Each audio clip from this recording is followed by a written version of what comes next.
ఈ కాలంలో మంచోళ్ళు ఎక్కడైనా ఉన్నారా అంటే ఇంటిలో భార్యని నమ్మలేని పరిస్థితి, భర్తను నమ్మలేని పరిస్థితి, తల్లిదండ్రుల్ని నమ్మలేని పరిస్థితి. ఇప్పుడు జగన్మోహన్ రెడ్డిని సంపూర్ణంగా సర్వనాశనం చేయడానికి పవన్ కళ్యాణ్ వేసిన స్కెచ్ ఇది. మన బడుగు బలహీన వర్గాల్ని మోసం చేస్తున్నాడు. ఆర్ కృష్ణ ఏమన్నా మేము బిచ్చగాలమా అన్నాడు. చంద్రబాబుతో భిక్షం అడిగాడు, కేసీఆర్ని భిక్షం అడిగాడు, వైసీపీని భిక్షం అడిగాడు, ఇప్పుడు బీజేపీని భిక్షం అడిగి బీసీలని తాకట్టు పెట్టేశాడు. వాడి శిష్యుడే తీర్మానం వలన దానికి రుజువే నిన్న తెలంగాణలో మీటింగ్. బీసీలారా మనం అమ్ముడు పోవాలా? 60% ఉన్నోళ్ళవి నేనున్నాను కదా. ఎవ్వరికీ అమ్ముడుపోని చిరంజీవిలాగా అమ్ముడుపోలేదు కాంగ్రెస్కి, పవన్ కళ్యాణ్ లాగా తెలుగుదేశం బీజేపీకి అమ్ముడుపోలేదు. ఎంత పెద్ద పదవులు ఇస్తానన్నా సరెండర్ అవ్వలేదు. జగన్ తమ్ముడు, దేవుడు నీతో ఉండగా, నేను నీతో ఉండగా నీ తల మీద వెంట్రుక ముక్క తీసినోడు లేడు. దేవుడిచ్చిన నేనిచ్చిన సలహాల ప్రకారం వెళ్తే జై అంబు నిశ్చయ అంబు, రాష్ట్ర ఇబ్బందులు తీస్తాం.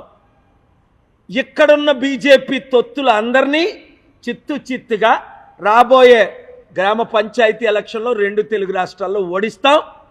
అదేవిధంగా 2008లో చిరంజీవి గురించి చెప్పాను. ఆయన కాంగ్రెస్ విరోధి కాదు, కాంగ్రెస్లో విలీనం అవుతాడని 100 సార్లు చెప్పాను, 1000 సార్లు చెప్పాను. అదే జరిగింది. పవన్ కళ్యాణ్ మాయావతి కాలు పట్టుకున్నప్పుడు వీడు ప్యాకేజ్ స్టారు, మోదీని, చంద్రబాబుని, లోకేష్ని తిడతాడు, మళ్ళా పదవిస్తే వాళ్ళతో చేరుతాడని. అదే జరిగింది. చెప్పినవన్నీ 100కి 100 జరుగుతున్నాయి. ఎందుకంటే చంద్రబాబు నాయుడు మీద ఒత్తిడి వస్తుంది. లోకేష్కి ముఖ్యమంత్రి పదవి ఇప్పుడే ఇవ్వండి, మళ్ళీ లైఫ్లో ఛాన్స్ దొరకదు. కేసీఆర్కి అవకాశం ఉన్నప్పుడు కేటీఆర్ని ముఖ్యమంత్రి చేయలేదు. మీరైనా కనీసం ఫస్ట్ స్టెప్ ఉప ముఖ్యమంత్రి చేయమంటే చంద్రబాబు నాయుడు భయస్థుడు గనక కొడుకుని చేద్దామనుకున్నా చేయలేని పరిస్థితి. మోదీకి అక్కడ, పవన్కి ఇక్కడ, ఆయన బానిస అయిపోయాడు. ఎక్కడైతే నరేంద్ర మోదీ మరలా ఈయన్ని జైల్లో పెడతాడు, ఈసారి 52 రోజులు కాదు 520 రోజులైనా జైల్లో పెడతారు. ఎందుకంటే చంద్రబాబు నాయుడు చేసిన అవినీతి ఆకాశాన్ని అంటుకుంది. లక్షల కోట్లు దోపిడీ, 40 సంవత్సరాలు, 60 కేసులు, అనేక బెయిల్స్, అన్ని బెయిల్లోనే ఉన్నాడు ఆయన. ఆ భయంతో చంద్రబాబు నాయుడు ఇప్పుడు భయస్తుడై నన్ను జైల్లో పెడతారని.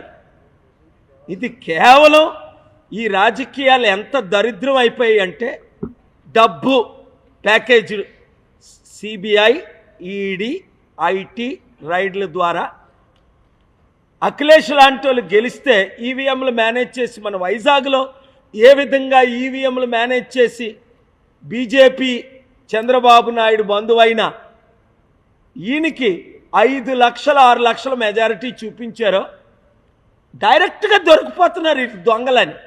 ఏమనంటే రెడ్ బుక్ తీస్తాడట ఈ లోకేష్ గాడు. ఒరేయ్, నా బుక్ నేను తీశానంటే నువ్వే ఉండవు, మీ బాబు ఉండడు. నా పవర్లు నేను వాడానంటే మీ బాబును కనుక్కో. నువ్వు తీసే బుక్ ఏంటి? నువ్వు ఎంతమంది మీద దాడులు చేస్తున్నావు? నిన్ను జైల్లో పెట్టి తీరుతా. నీ బాబు జైలుకి వెళ్తాడని చెప్పా. ఏం ఆగుతున్నావు? ఒళ్ళు దగ్గర పెట్టుకో. ఇంకొక వైసీపీ నాయకుడు, ఏ రాజకీయ నాయకుడినైనా నువ్వు టచ్ చేసావా, మీ బాబుని జైల్లో పెడతా, నిన్ను జీరో చేస్తా. అధికారం ఉందని పిచ్చోళ్ళకి బిహేవ్ చేయొద్దు. Be careful. నువ్వెంతరా? రాజశేఖర రెడ్డి గోరు తీయడానికి సరిపోడు. మీ నాన్న రాజశేఖర రెడ్డి ముందు భయపడేవాడు. రాజశేఖర రెడ్డి హాని చేయకుండా నేను కాపాడా. మీ నాన్న నా శిష్యుడు, 22 సంవత్సరాల దీవెనలు నా స్పిరిచువల్ పవర్ వాడేనా? వాడు ట్రంప్ అయినా దిక్కులేదు, బైడెన్ అయినా దిక్కులేదు, మోదీ అయినా దిక్కులేదు.